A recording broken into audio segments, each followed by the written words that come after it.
merci pour l'introduction. Merci aussi pour l'invitation pour présenter le résultat de la sonde Rosetta devant vous. Donc, vous avez remarqué, la sonde Rosetta, c'est une mission cornerstone de l'Agence spatiale européenne. Ça fait rêver du monde de toutes les générations. Tout le monde a parlé de la sonde Rosetta. Et je voudrais vous inviter de m'accompagner maintenant, de essayer cet atterrissage sur le noyau cométaire Rosetta et tout ça en 3D avec le résultat scientifique en derrière. Tout ça sera, j'espère, remarquable, mais avant de me joindre pour atterrir une deuxième fois sur le noyau cométaire, je vous invite pour une première partie de ma présentation, et là je vais vous dire qu'est-ce que nous faisons dans notre laboratoire pendant 20 ans pour anticiper le résultat de la sonde Rosetta. Donc pour expliquer qu'est-ce que c'est une comète, qu'est-ce que c'est la coma, la ionosphère, la queue. Qu'est-ce que c'est un noyau cométaire? Qu'est-ce qu'on attend des résultats de la sonde Rosetta? Donc après 15 minutes, vous êtes spécialiste de comètes. Et à ce moment-là, on va essayer de réessayer notre manœuvre d'atterrissage. Donc tout ça, c'est une présentation en 3D. Vous avez des lunettes en 3D ici distribuées. J'avais amené 400 paires de lunettes. Donc malheureusement, vous n'êtes que 8 personnes ici. Bon.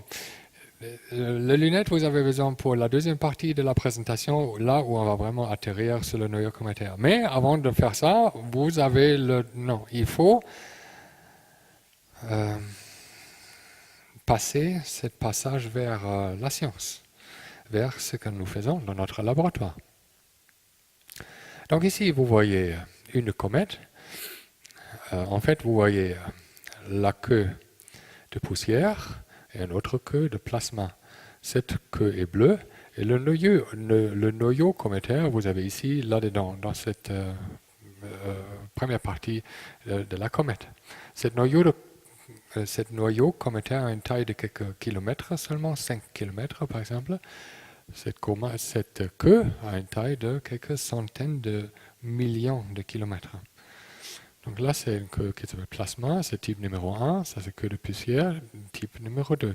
Le queue de plasma, vous voyez, c'est bleu. Cette couleur bleue vient de quelque chose qui s'appelle une ligne d'émission du monoxyde de carbone, CO. Donc c'est ionique, cette monoxyde de carbone, donc c'est le CO+, et on trouve le CO+, dans cette queue type 1, queue de plasma. Et ce qui est remarquable là-dedans, déjà pour nous, pour faire simple, dans le monoxyde de carbone, le CO+, vous avez les atomes de carbone.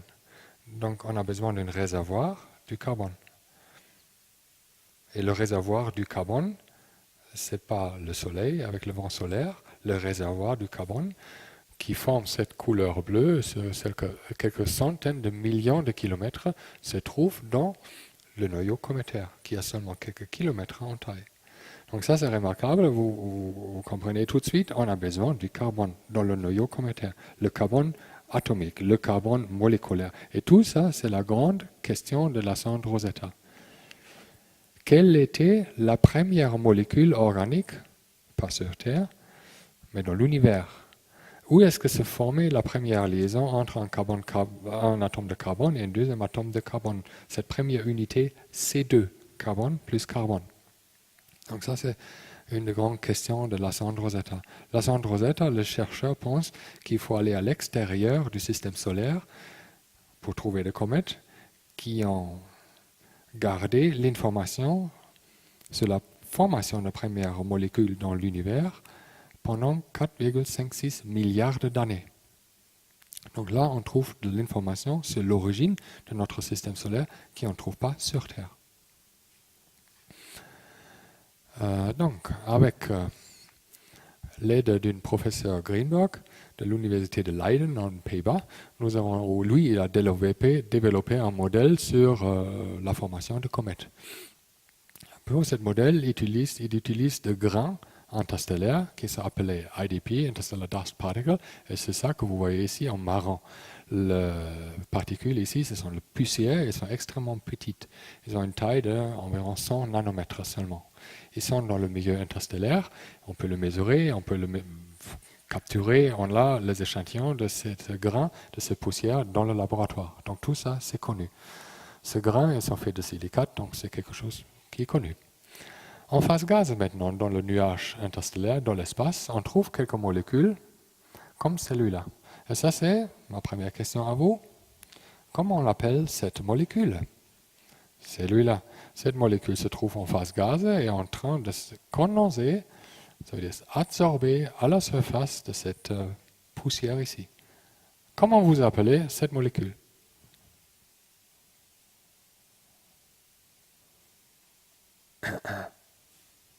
Dites-moi quelque chose.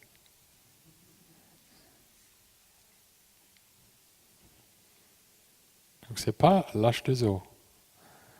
L'H2O est coudé, right? Donc cette molécule est du CO2, le dioxyde de carbone. Le dioxyde de carbone est linéaire, ça c'est le monoxyde de carbone. Ici vous avez la molécule de l'eau qui est coudée avec eau et 2 atomes d'hydrogène. Là vous avez méthanol et d'autres molécules. Toutes ces molécules-là, elles sont en phase gaz dans le milieu interstellaire et ça c'est connu avec la spectroscopie infrarouge et astronomie en radar. Donc on peut voir toute la rotation de ces molécules, on peut enregistrer toute la vibration de ces molécules en phase gaz, c'est accessible. Donc tout ça en phase gaz, c'est connu. Après les molécules vont condenser, on a déjà dit ça, ils vont former quelques couches de glace. Pendant cette condensation, ils sont irradiés avec la radiation cosmique. Et la radiation cosmique contient majoritairement la radiation électromagnétique. Donc tout ça, c'est également connu. On connaît bien l'énergie, l'intensité et également la polarisation de cette lumière ici. Tout ça, c'est connu. Mais maintenant, on voudrait savoir, est-ce qu'il y a quelques molécules qui vont se former dans ces conditions-là, à température très basse, température plus bas qu'à Paris aujourd'hui, à une température de moins 260 degrés Celsius dans le milieu interstellaire. Donc nous, dans le laboratoire, avec le professeur Greenberg encore, on a simulé le processus qui, lui, il avait prédit. Donc on va condenser les molécules que vous connaissez déjà ici, l'eau, monoxyde de carbone, dioxyde de carbone, ammoniac et le méthanol. Et je vous répète, toutes ces molécules que vous voyez ici, ce sont les unités qu'on appelle C1 pour un atome de carbone ou N1 pour un atome de l'azote. Il n'y a pas de molécules qui ont déjà une formation carbone, une liaison carbone-carbone ici présente. Donc les unités C1 et N1, on va le condenser. À une température ici, moins 261 degrés Celsius, c'est proche du zéro, c'est 12 Kelvin. Et pendant la condensation, ces molécules ici, elles sont irradiées par la radiation cosmique. Et nous, on utilise la radiation électromagnétique à Lyman alpha, c'est à 120 nanomètres. L'énergie est 10,2 électronvolts de ce photon-là. Ils sont irradiés et là-dedans, vous avez une vide. Tout ça va nous simuler les conditions dans l'espace dans lesquelles les comètes vont se former. Donc on fait l'expérience ici, c'est notre appareil dans le laboratoire. Et après quelques heures, vous avez créé un échantillon d'une comète artificielle dans le laboratoire. Et cet échantillon d'une comète artificielle était analysé dans notre équipe dans l'année 2002 déjà. Et ici, vous voyez un chromatogramme. En fonction du temps, vous avez des signaux. Et chaque signal correspond, et ça c'était la grande surprise à cette époque-là, dans l'année 2002, en anticipant la mission Rosetta, chaque signal correspond à un acide aminé. Et les acides aminés, vous le savez, ce sont, si vous voulez, le brique moléculaire du vivant. Donc nous avons créé dans notre comète artificiellement recréée dans le laboratoire des acides aminés. Et toutes les molécules que nous avons mis là-dedans, ce sont juste les unités C1 et N1. Donc ça, vous pouvez tout de suite imaginer, ça intéressait du monde. C'était super intéressant. On trouve alors l'alanine. Alanine, c'est un acide aminé typique. C'est un acide aminé que vous trouvez dans les enzymes, dans les protéines. Un autre acide, glycine, acide aminobutyrique. Bêta-alanine, valine, proline, acide aspartique, sérine. Tout ça, ce sont les acides aminés. Et pour vous, pour nous, le plus important, c'est celui-là. Ma deuxième question donc pour vous, comment vous appelez cet acide aminé? Son abréviation est SAR.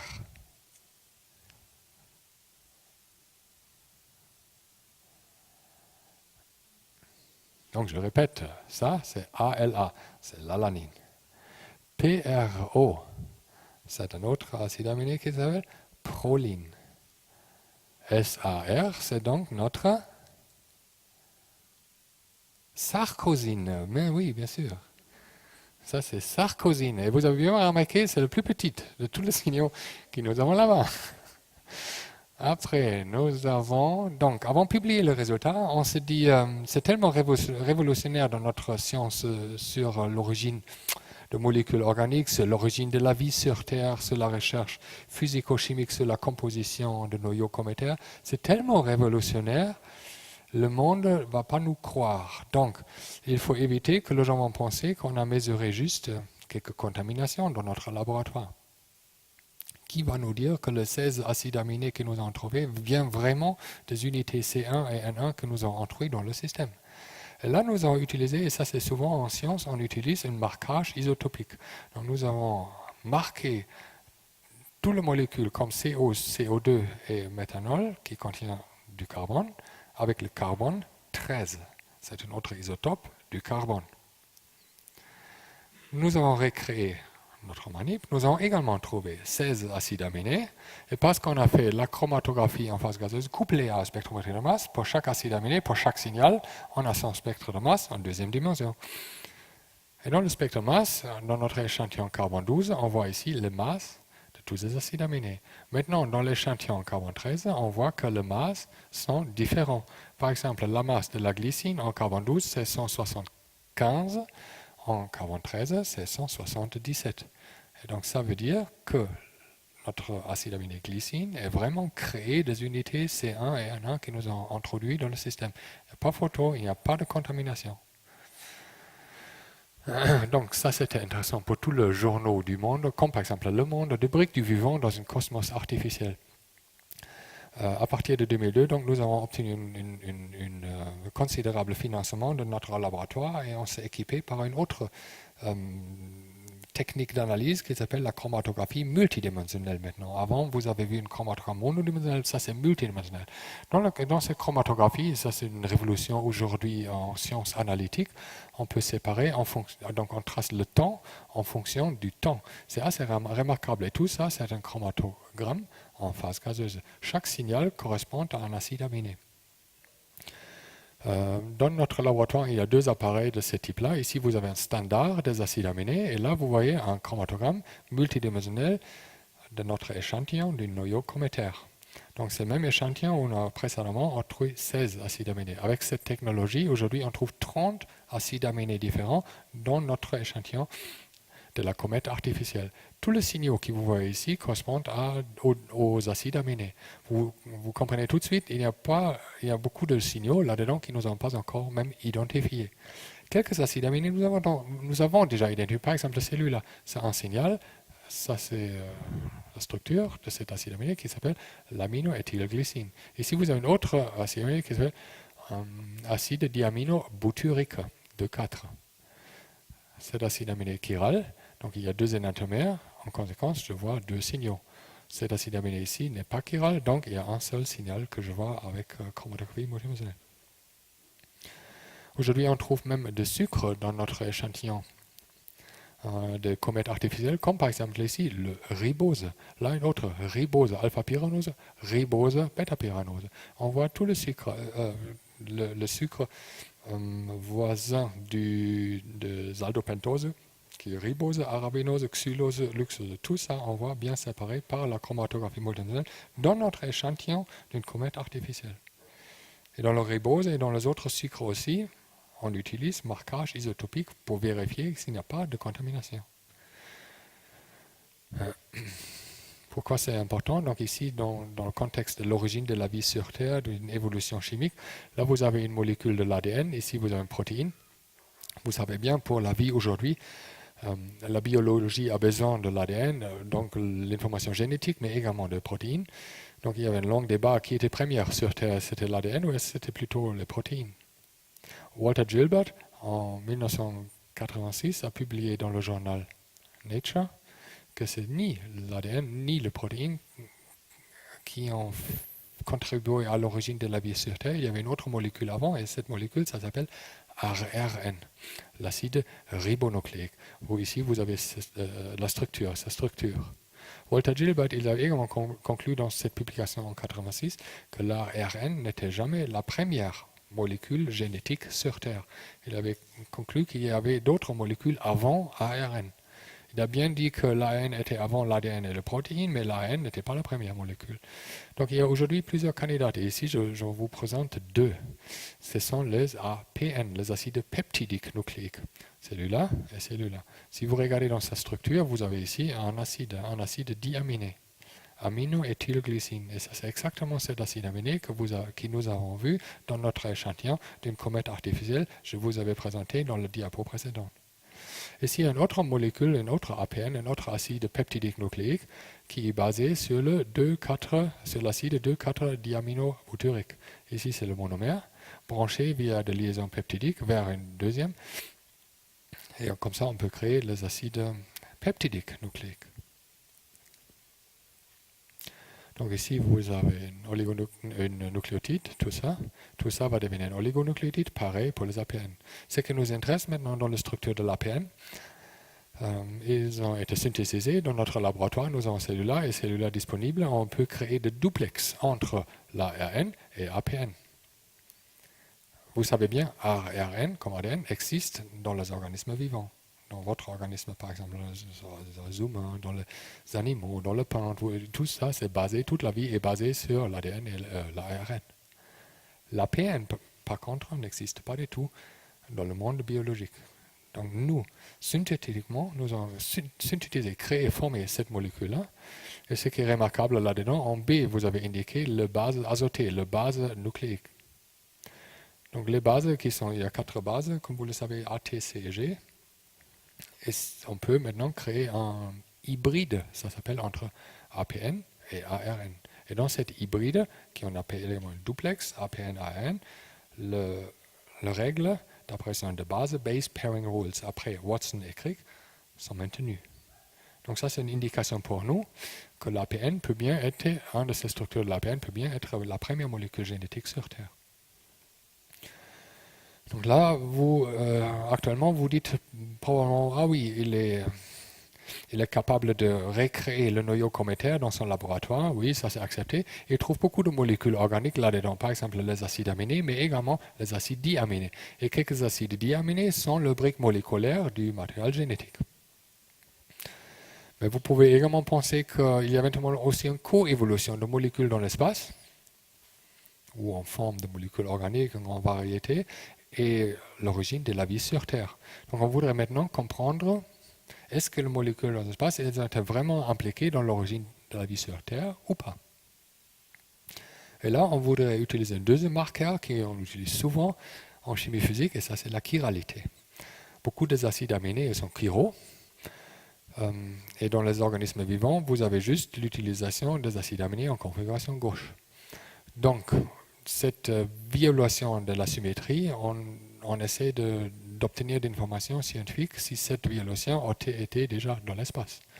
Ici, une publication dans ce contexte d'une équipe de Jeremy Bailey, publiée en Science 98, où il dit que la polarisation de photons de la radiation électromagnétique qu'on peut détecter dans l'espace, dans le nuage moléculaire, ici dans cet exemple Orion Molecular Cloud, OMC1, est circulairement polarisé.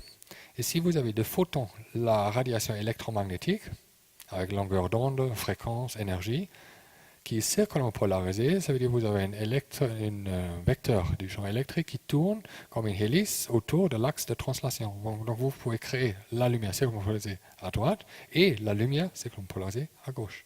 Donc en principe, on parle aujourd'hui de photons droite et de photons gauche. Donc vous avez deux photons chiraux, comme vous avez des molécules chirales. Et le photon chiro, et ça c'est le résultat d'ici, sont présents dans l'espace. La chiralité est déjà dans l'espace. Donc nous, on utilise ça pour étudier la symétrie de nos acides aminés.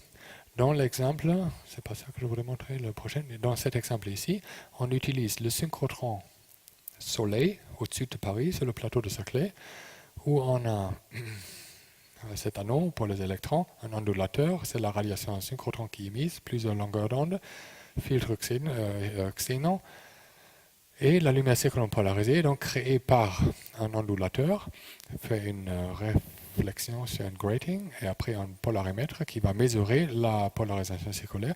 Et ici, cette partie de ce schéma, vous le connaissez déjà. Sur cette partie, vous avez toutes les petites molécules, les unités C1 et 1,1 qui vont condenser à la surface. Et pendant la condensation, cette fois-ci, elles sont irradiées avec la lumière, pas non polarisée comme avant, à lamine alpha, mais maintenant circulant polarisée avec l'aide de notre centre synchrotron ici au sud de Paris. Donc avec cette manip, on peut encore mieux représenter, simuler les conditions qu'on trouve dans l'espace. Avec des photons qui circulairement polarisés. Et le résultat de l'analyse, on trouve aussi 30 acides aminés dans cet échantillon. Ici, juste l'exemple sur l'alanine. Cet échantillon ici était irradié avec la lumière circulairement polarisée à gauche, donc avec des photons à gauche, et on voit un excès de l'énantiomère L de l'alanine, qui est le premier. Ici, on a irradié avec la lumière non polarisée, et là, la lumière circulant polarisée à droite. Donc, le deuxième signal est plus grand que le premier. Ça veut dire, le photon, et il faut s'imaginer, le photon, ils n'ont pas de la masse. Le photon, par contre, ils peuvent être chiro. Et le photon chiro, ils ont transformé leurs informations sur l'azométrie vers des molécules comme des acides aminés. Et c'est ça que nous avons publié dans l'année 2011.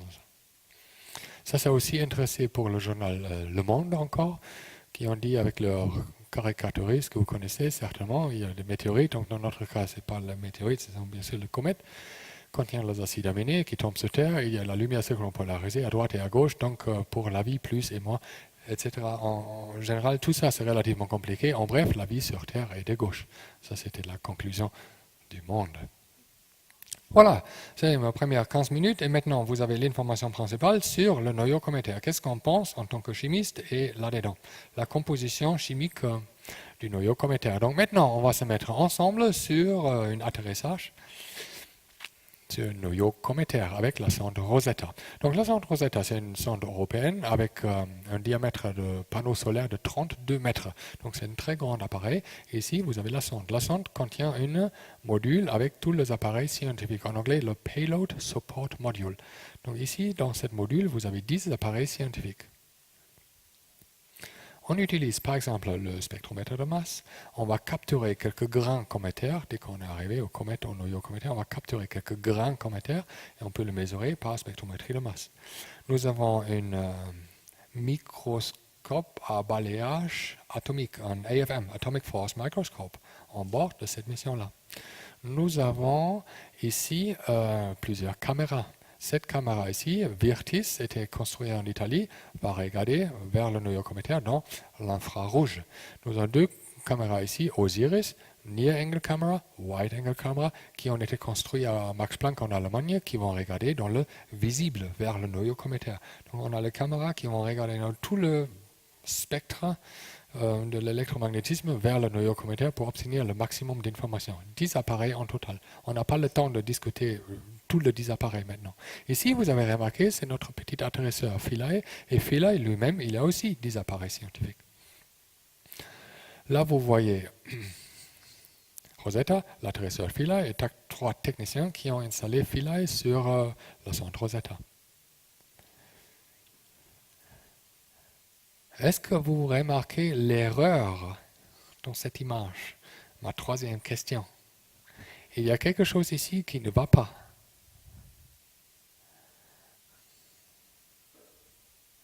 Oui, c'est difficile. Donc ça, c'est les 3 techniciens. Ils ont fait une erreur. Donc Philae, vous voyez ici, et Philae, dans cette image-là, est en configuration de voyage. Les 3 jambes, 1, 2, 3, ils sont scotchés vers Philae.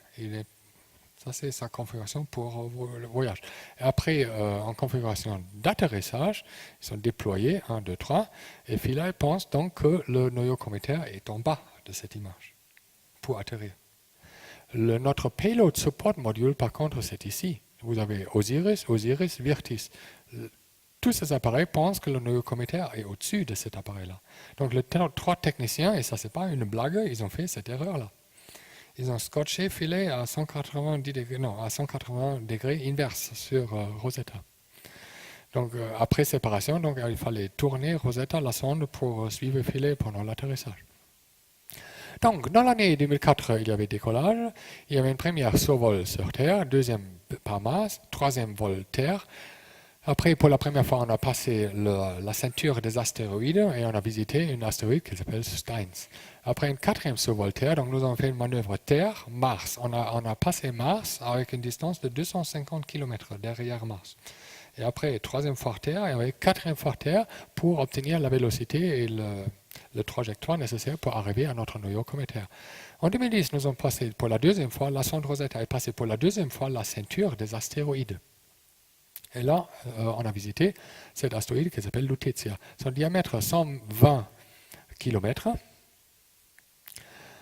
Et en 2014, en 2011, la mission a été mise en hibernation et après, il y avait le réveil de cet appareil. Ici, vous voyez donc les premières images enregistrées par caméra Rosetta de notre noyau cométaire. 67P Churyumov-Gerasimenko. Et maintenant, vous pouvez regarder tout ça en 3D. Donc, vous avez le noyau cométaire de notre comète 67P Churyumov-Gerasimenko.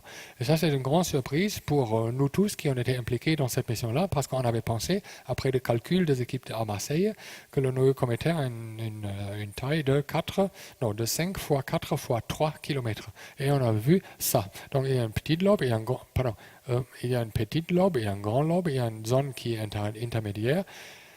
Il y a le pôle nord de cette noyau cométaire qui se trouve ici. Vous avez un équateur du noyau cométaire qui est celui-là.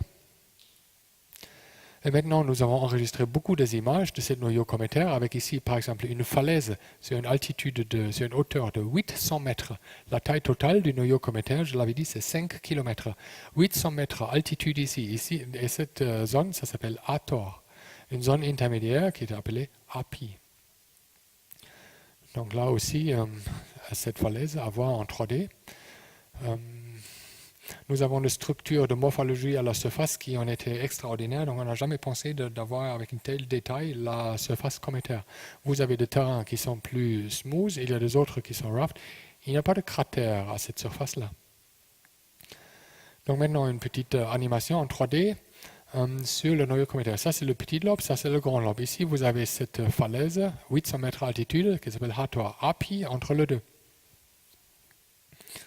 Quand vous voyez ces images-là, il faut savoir que le noyau cométaire est noir. Donc, normalement, vous voyez rien. Vous avez un noyau cométaire qui est noir sur un fond qui est également noir. Donc, pour toutes les images, nous avons augmenté la luminosité pour voir quelque chose. Quand je vais vous expliquer tout ce qu'on voit, il me manque un peu le vocabulaire. Parce que la densité de ce matériel-là, c'est 0,4 grammes par centimètre cube. Donc, il y a une grande porosité. C'est très léger. Tout ce matériel va flotter sur l'eau avec une densité de 1 gramme par centimètre cube.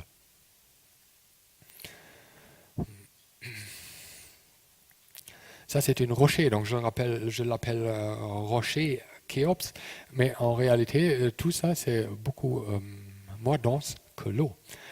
Ça, c'est une surface de la grande lobe du noyau cométaire. On est arrivé à cette noyau cométaire où il avait une distance vers le Soleil de 3 unités astronomiques. Après, le noyau cométaire s'approchait du Soleil à 1,2 unités astronomiques. Et pendant ce passage-là, le noyau cométaire est devenu actif. Ici, vous avez donc une image qui vous montre l'activité du noyau cométaire. Et vous voyez bien, cette activité est très localisée sur la surface de cette noyau. Ici, une simulation des artistes avec une personne Rosetta et le noyau cométaire qui se tourne. On s'approchait à une première orbite de 30 km, après 20 km et 10 km. On est passé avec une personne à une distance de 6 km. Il faut mettre ça en contexte avec les autres missions cométaires qui ont eu lieu avant. Par exemple, la mission européenne qui s'appelle Giotto. Giotto, c'est une mission de 1986. Et la mission Giotto avait une caméra qui était également construite en Max Planck en Allemagne, au même institut Max Planck, où il y a maintenant la construction de caméras Osiris. La sonde Giotto, donc, s'approchait de l'année 1986 du noyau comète 1P Halley. Et à une distance de... Donc la sonde se tournait autour de l'axe de translation et à à une distance de 2000 km, la sonde Rosetta, à 2000 km, la sonde Giotto était frappée par un grand cométaire. Donc à partir de ce moment-là, ce n'était pas une rotation, c'était un mouvement qu'on appelle une nutation. À 1800 km, il y avait un deuxième grain qui a frappé la sonde Giotto, donc il y avait une nutation deuxième degré. Et à ce moment-là, on a essayé de faire le photo du noyau de la comète en P. Halley. Pas simple. À une distance de 1500 km, cette lentille de caméra était frappée par un grain cométaire, une poussière cométaire, et était cassée. Donc les meilleures images qui nous sont aujourd'hui disponibles du noyau cométaire de 1P Halley sont de distance 2000 km jusqu'à 1500 km, publiées dans Nature en 1986. 1500 km. Donc aujourd'hui, on a la sonde Rosetta. Rosetta se mettait dans une orbite à 30 km, à 20 km, à 10 km, s'approchait jusqu'aux 6 km. Et c'est pour ça que nous avons maintenant ces images assez spectaculaires du noyau cométaire, comme par exemple celui-là. Ici, vous voyez un cliff qui s'appelle Aswan Cliff. Là, vous avez un autre regard, un autre angle sur ce cliff. Et là, vous voyez une structure du noyau cométaire qui semble être tombé et après créer un jet cométaire. Ça, c'est une image donc après cet événement. Ça, c'est avant, après. Et là, c'était calculé la masse qui était mise dans l'univers qui correspond à 1000 tonnes. Il y a une page de couverture dans Science en janvier 2015 et tout ça, c'était avant l'atterrissage. On est encore avant l'atterrissage. Ici, vous avez les images du noyau cométaire avec toutes les structures morphologiques qui ont obtenu des noms différents. Les structures sur le petit lobe, ils ont obtenu des noms de déesses de la mythologie grecque. Ici, vous avez le dieu de la mythologie grecque sur le grand lobe. Hapi, par exemple. Hathor, vous avez déjà vu. Dans cette zone intermédiaire, il y a une grande fracture, longueur 500 mètres, épaisseur 2 à 3 mètres. Donc on sait aujourd'hui que notre noyau cométaire va se casser dans deux pas. Il y avait des sinkholes qui ont été enregistrés, il y avait des images sur l'activité. Ici, vous avez maintenant plusieurs zones du noyau cométaire qui viendront actives pendant que le noyau cométaire va s'approcher du Soleil. Pour une fois, on a dit qu'il faut tourner la sonde Rosetta pour regarder dans le ciel, dans la nuit cométaire, pour regarder les étoiles. C'était ça qu'on avait pensé. On va regarder les étoiles, comme les deux appareils qu'on appelle le Star Tracker. Ce sont les appareils qui vont stabiliser notre sonde Rosetta par rapport aux positions des étoiles. À ce moment-là, les deux Star Trackers, ils n'ont plus vu des étoiles comme nous ici, ils ont juste vu les particules qui ont été originaires de notre noyau cométaire. En conséquence, 4 fois, les deux Star Trek, ils ont perdu leur orientation. On a immédiatement transporté la sonde Rosetta à une distance de 1000 km du noyau cométaire. Le Star Trek est réallumé, ils ont rebooté et après, ils ont retrouvé les étoiles et on pouvait utiliser la sonde Rosetta. Donc presque 2 fois, on a perdu la sonde Rosetta dans cette manœuvre-là. Ici, encore sur l'orbitaire, des appareils comme Giada, construits en Italie, qui ont vu des particules cométaires rentrer dans la sonde Rosetta. Là, c'est une surface 10 cm x 10 cm avec une couverture de laser qui voit les particules rentrer. Là, vous avez des balances de microbalances de quartz crystal microbalances, qui sont orientés avec des orientations différentes pour aussi détecter les particules cométaires rentrées. Dans cette image, vous voyez le noyau cométaire au centre, là une orbite 10 km, 20 km, 30 km. Et chaque point rouge va nous indiquer la position où Giada a détecté une particule. Donc aujourd'hui, on essaye de comprendre quelle particule de Giada vient de quelle zone du noyau cométaire. Ce sont les images de microscope à balayage atomique. Voilà, et maintenant on arrive à l'atterrissage et notre appareil Philae. Ça c'est Philae. Philae a 3 jambes et il y a 10 appareils scientifiques. L'appareil scientifique pour nous, le plus important où nous on était impliqués, ça s'appelle COSAC, Combinatory Sampling and Composition Experiment. COSAC, c'était l'appareil le plus grand, ce Philae le plus cher, le plus avec plus grande masse, plus grande consommation d'énergie, etc. COSAC, c'est un appareil, un GC, un chromatographe en phase gazeuse, couplé à un spectromètre de masse. Donc le 12 novembre 2014, il y avait l'atterrissage prévu. Ici, en rouge, vous avez l'ellipse de l'atterrissage. Donc ça, c'est, dans ma vie scientifique, c'est certainement la journée la plus importante. 12 novembre 2014, atterrissage de Philae sur le noyau cométaire. Ici, vous avez Philae après séparation. Vous avez compris, il fallait tourner Rosetta 180 degrés pour obtenir cette image-là. Vous voyez également que les trois jambes sont maintenant dépliées pour obtenir la configuration atterrissage de Philae. Sur la tête de Philae, vous avez ici, des antennes qui sont en contact avec la sonde. La sonde Rosetta. La sonde Rosetta est utilisée comme relais pour transmettre tout le résultat de Philae vers la Terre. On n'était jamais en contact direct avec Philae. On avait besoin d'un relais par Rosetta. Donc ici, atterrissage, et vous voyez bien que Philae tourne autour de l'axe Z. L'axe Z, c'est l'axe de trajectoire, et Philae fait des rotations. Ça, c'est parce qu'à l'intérieur de Philae, il y avait un anneau qui était accéléré, en anglais un flywheel, qui était accéléré pour stabiliser Philae par le momentum angulaire, comme une toupie, si vous voulez. Si vous essayez de toucher un toupie, le toupie va trouver son axe de rotation initial. On utilise le même système sur l'atterrissage de Philae parce qu'on ne veut surtout pas que Philae tombe sur sa tête pendant l'atterrissage. Parce qu'il y avait des Philae, il y avait des antennes sur la tête qui vont émettre des signaux vers Rosetta et qui vont le relayer vers la Terre. Donc le flywheel a donné un peu de son énergie de rotation vers Philae. Donc Philae a commencé à se tourner elle-même. Ce n'est pas un grand problème parce qu'on a besoin de cette énergie soit dans cet anneau qui tourne ou dans Philae. Si Philae tourne un peu, ça nous va.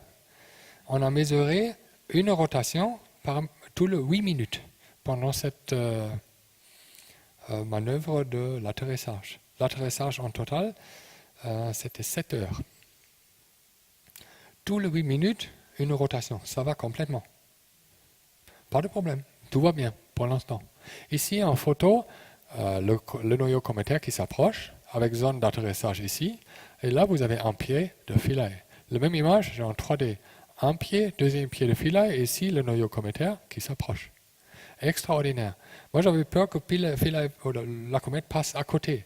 Mais ce n'est pas ça qui est arrivé. Ici, c'est une animation. Ce ne sont pas les images réelles pendant l'atterrissage. Nous avons un modèle du noyau cométaire créé par Matthias Malmer qu'on peut utiliser aujourd'hui pour la présentation, comme aujourd'hui.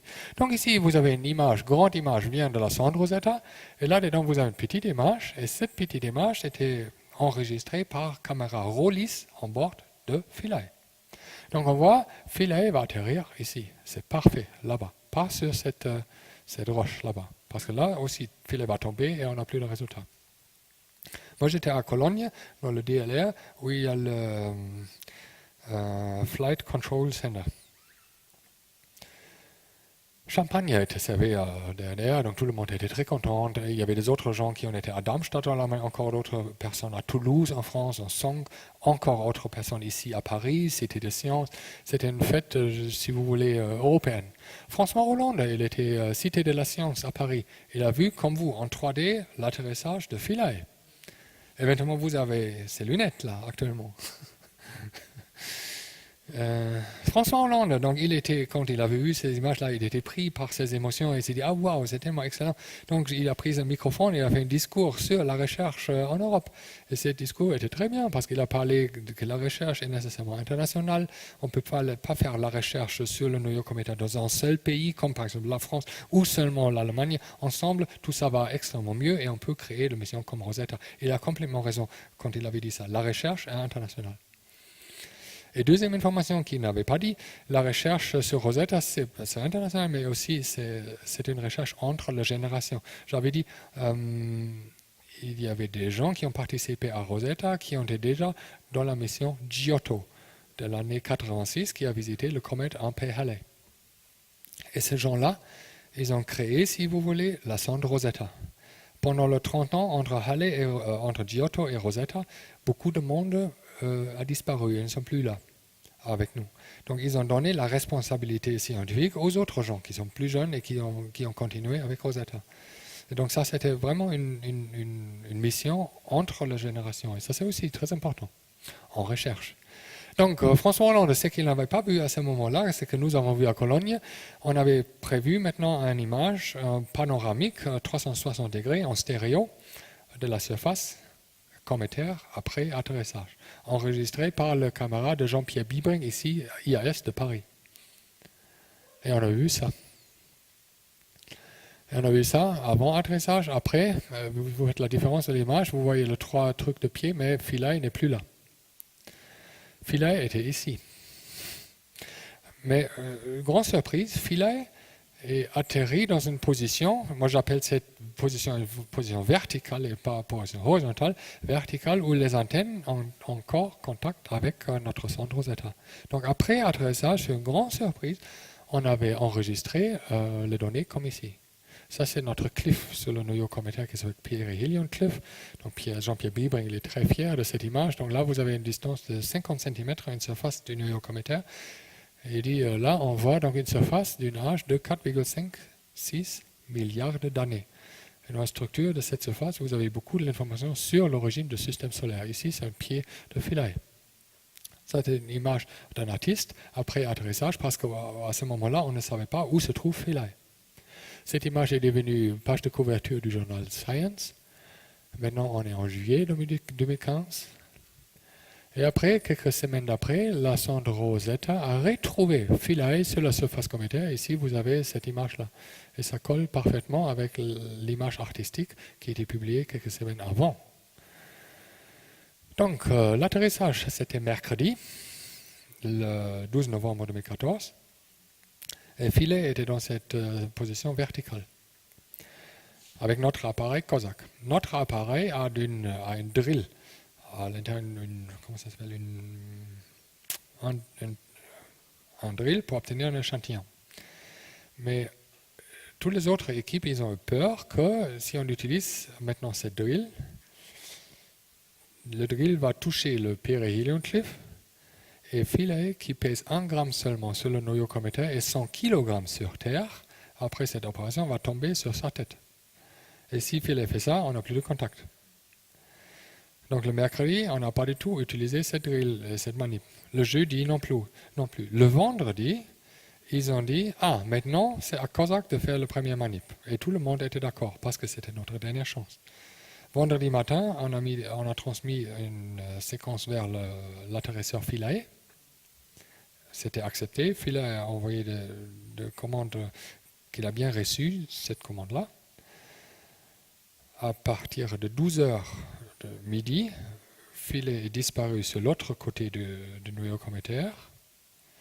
À ce moment-là, nous avons déjeuné à Cologne et le responsable de l'Agence spatiale européenne, ils m'ont dit, Uwe, il ne faut pas croire quand Philae va revenir et nous avons contact avec notre centre Rosetta qui est là,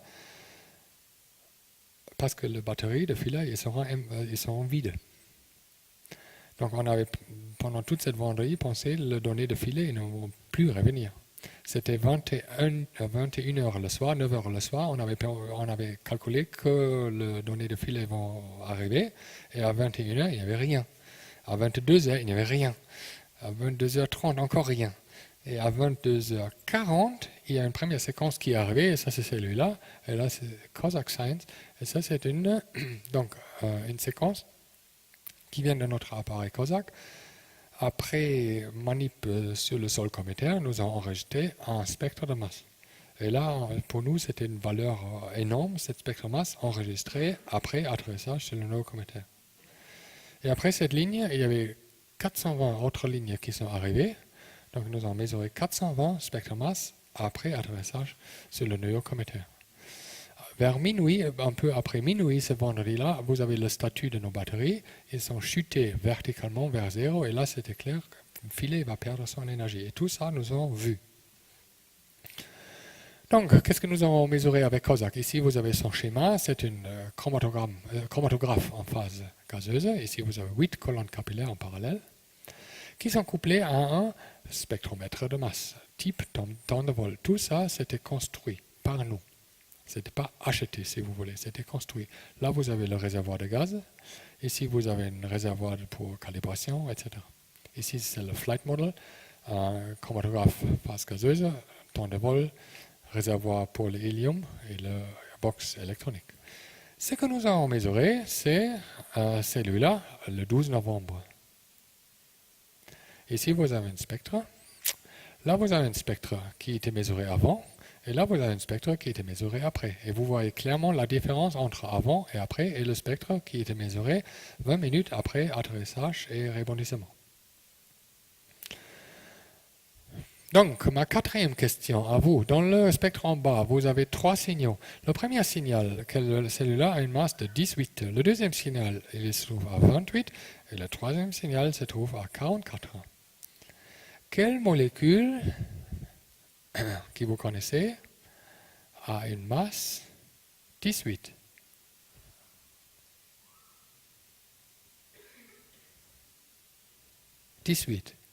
Dites-moi. Oui, 18.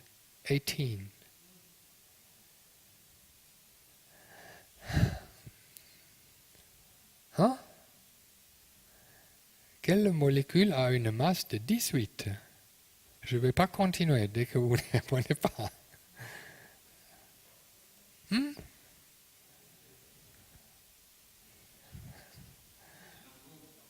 Non, molécule. Quelle molécule? mes enfants.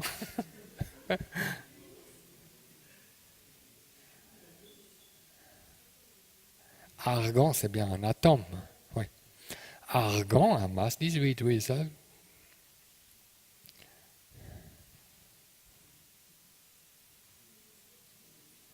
Oui, bien sûr, c'est l'eau, H2O.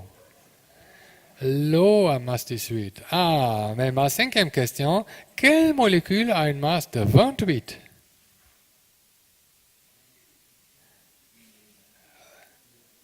« 28, c'est bien sûr le monoxyde de carbone.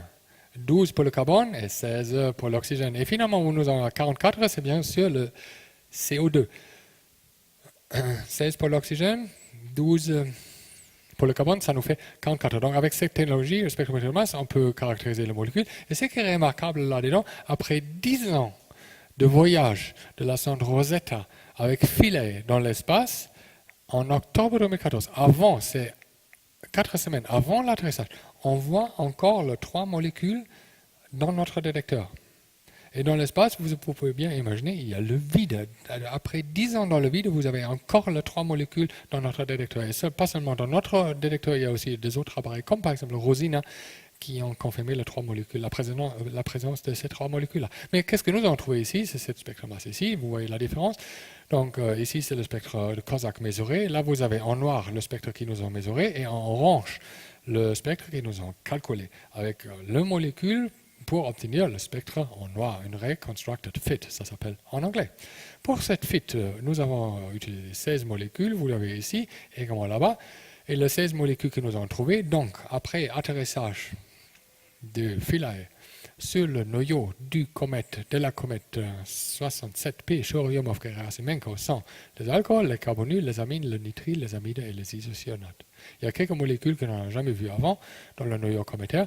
Et cette expérience, cette manip, cette philosophie derrière l'appareil était très intéressante, pas seulement pour le grand public, mais également pour l'Agence spatiale européenne. Ils ont dit, ça nous plaît beaucoup parce que vous n'avez pas seulement essayé d'identifier quelques molécules, vous avez également essayé, s'il y a une molécule chirale, que vous avez trouvé, de séparer les entomères et d'obtenir l'information si cette molécule était, oui ou non, impliquée dans l'origine de la vie sur Terre. Donc pour ouvrir cette recherche dans l'espace vers la biochimie par exemple et la biologie. Donc un appareil du même principe, GCMS NAT sélectif, est maintenant au bord de la sonde ExoMars qui va décoller et atterrir dans l'année 2020 sur Mars. Donc l'histoire va continuer. Tout ça, j'avais rédigé dans 2 livres, un livre sur les acides aminés, édité chez Springer, un autre sur le comète, édité chez Wiley. Ici, c'est mon équipe de recherche de Nice. Ici, vous avez des gens qui sont impliqués au niveau européen et international dans notre manip et la sonde Rosetta. Le sponsor sont ici. Donc, merci beaucoup pour votre présence. Et je voudrais également mentionner, il y a un symposium sur, merci, sur l'azométrie qui nous organisons en mars à Nice. Et le frais d'inscription sont 0, donc si vous êtes intéressé, vous pouvez bien participer. Merci.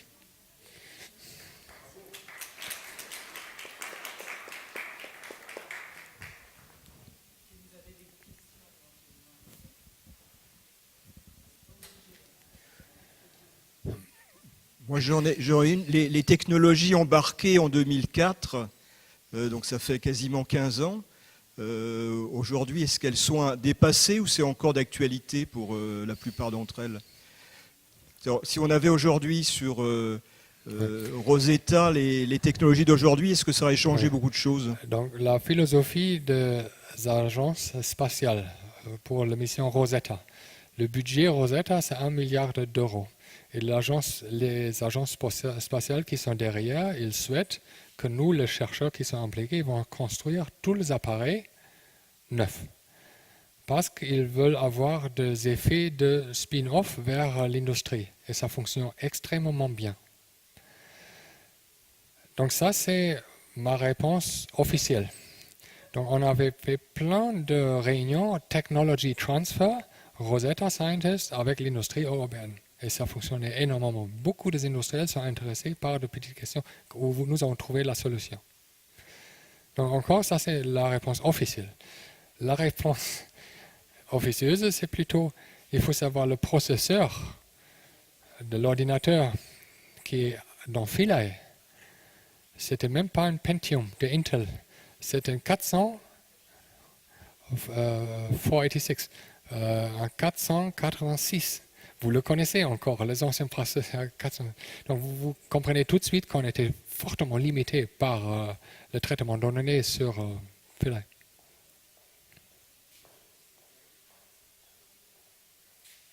Merci.